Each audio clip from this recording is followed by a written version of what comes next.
नमस्कार दोस्तों। स्वागत है आप सभी का एक और दिलचस्प कहानी में। मुझे उम्मीद है कि यह कहानी आपको जरूर पसंद आएगी। मेरा नाम बबीता है और मैं 23 साल की हूँ। मेरा एक छोटा भाई अजय है, जिसकी उम्र 16 साल है। मोहित पढ़ाई में बहुत होशियार है, लेकिन कुछ समय से मैंने महसूस किया कि वह धीरे धीरे बदल रहा है। पहले वह स्कूल में टॉप करता था। हर विषय में उसकी पकड़ मजबूत थी, लेकिन अब उसकी परफॉर्मेंस गिरने लगी थी। सबसे ज्यादा चिंता की बात यह थी कि उसने गलत संगत अपना ली थी। मैंने कई बार उसे समझाया कि वह उन दोस्तों से दूर रहे, लेकिन हर बार वह किसी बहाने से बात टाल देता। कभी कहता कि वे बस दोस्त हैं, कभी कहता कि मैं ज्यादा सोच रही हूँ। मैं परेशान थी, लेकिन चाहकर भी उसे रोक नहीं पा रही थी। समय बीतता गया और मैंने गौर किया कि अजय न सिर्फ पढ़ाई में कमजोर हो रहा था, बल्कि उसकी सेहत भी गिरने लगी थी। उसकी आंखों में कमजोरी दिखने लगी थी, चेहरा उतरा सा रहता था और वह पहले जितना एनर्जेटिक भी नहीं लगता था। मैं बहुत परेशान थी, समझ नहीं पा रही थी कि ऐसा क्यों हो रहा है। एक दिन मैंने तय किया कि अब और इंतजार नहीं करूंगी, मुझे सीधे उससे बात करनी होगी। उस शाम जब अजय अपने कमरे में था, मैं उसके पास गई। उसने मुझे देखा और हल्का सा मुस्कुराया, लेकिन उसकी आंखों में कुछ छिपा हुआ था। मैंने बिना भूमिका बांधे उसे पूछा, अजय, तुम इतने कमजोर क्यों होते जा रहे हो? तुम्हारी तबीयत पहले जैसी नहीं रही। कुछ तो है जो तुम मुझसे छिपा रहे हो। बताओ, बात क्या है? अजय ने पहले तो टालने की कोशिश की, लेकिन जब मैंने सख्ती से कहा कि वह मुझसे सच छिपाए तो मैं उसे अकेला छोड़ दूंगी, तब वह थोड़ा असहज हो गया। उसने सिर झुकाया और धीमी आवाज में कहा, दीदी, मुझे एक बुरी आदत लग गई है। मैं चाहकर भी इसे छोड़ नहीं पा रहा हूँ।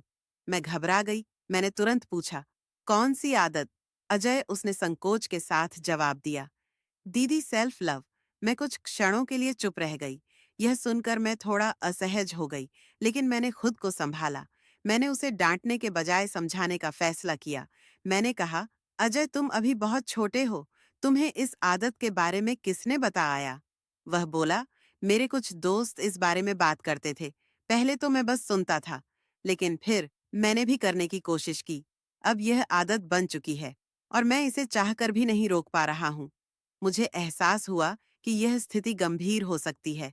मैंने उससे कहा, अजय, इसमें घबराने की कोई बात नहीं है, लेकिन यह आदत अगर हद से ज्यादा हो जाए तो तुम्हारी सेहत पर बुरा असर डाल सकती है। हम डॉक्टर के पास चलते हैं, वह तुम्हारी मदद करेंगे।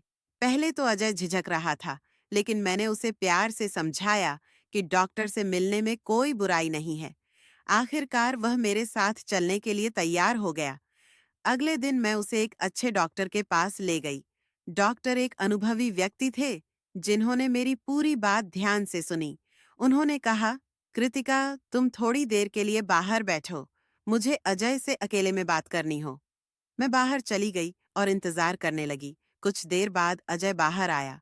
उसके चेहरे पर हल्की राहत थी। मैंने डॉक्टर से पूछा, सर, सब ठीक तो है? डॉक्टर ने समझाते हुए कहा, तुम्हारे भाई को जरूरत से ज्यादा इस आदत की लत लग गई थी, जिसकी वजह से उसकी सेहत पर असर पड़ रहा था। मैंने उसे समझाया कि यह कितनी बार करना सुरक्षित होता है और कब यह नुकसानदायक बन सकता है। उसे कुछ हेल्दी हैबिट अपनाने की जरूरत है। मैंने उसे कुछ दवाइयां दी हैं जो उसकी एनर्जी वापस लाने में मदद करेंगी। साथ ही मैंने उसे यह भी बताया कि अगर उसने इसे कंट्रोल नहीं किया तो आगे चलकर उसकी शादीशुदा जिंदगी पर इसका असर पड़ सकता है। मैंने अजय की तरफ देखा। उसने मेरी आंखों में देखा और हल्का सा मुस्कुरा कर कहा, दीदी, मैं आज के बाद कोशिश करूंगा कि इस आदत को काबू में रखूं। मैंने उसका हाथ थामा और प्यार से कहा, अजय, मैं हमेशा तुम्हारे साथ हूं। तुम्हें कोई भी समस्या हो तो मुझसे जरूर कहना। हम मिलकर हर मुश्किल का हल निकाल सकते हैं। डॉक्टर का धन्यवाद करने के बाद हम घर लौट आए।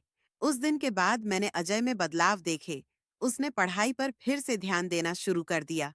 उसकी तबीयत भी धीरे धीरे ठीक होने लगी।